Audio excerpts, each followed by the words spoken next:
Nongeye kubasuhuza amahoro y'Imana abane namwe, Imana ikomeze kubajya neza uko bwije n'uko bukeye. Sinzi ukuntu umunsi natekereje ndimo ndasenga ndavuga ni ukubera iki abantu twumva yuko wakora akantu gatoya aho ukifuza ko unda gukora ikintu kinini. Muri make ni ukubera iki wumva yuko wasenga amagambo 3 wifuza yuko Imana iguhereza business, wifuza yuko Imana ikurindira abana, ugasenga amagambo 3 gusa.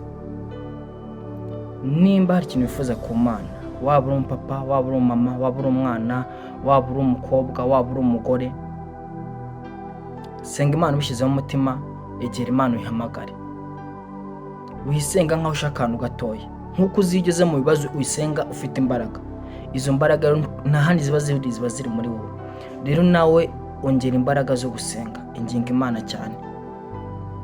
Koresha uko ushoboye kose, ugira ibintu ukora biramya Imana, binezeza Imana, bituma nayo nuyisenga igihe cyo cyose ikumva.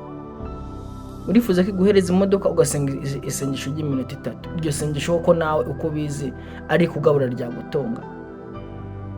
Senga Imana umutima wawe wose uyiringire.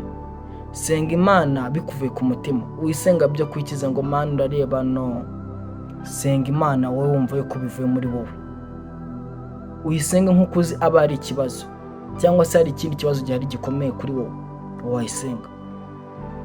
Ndagushikariza gusenga uyu mwaka urangire uri mu bantu Imana yakora ibitangaza. Ibyo bitangaza bitavuye mu bandi bantu bamusengeye, ahubwo bivuye muri we ari we wabisengeye.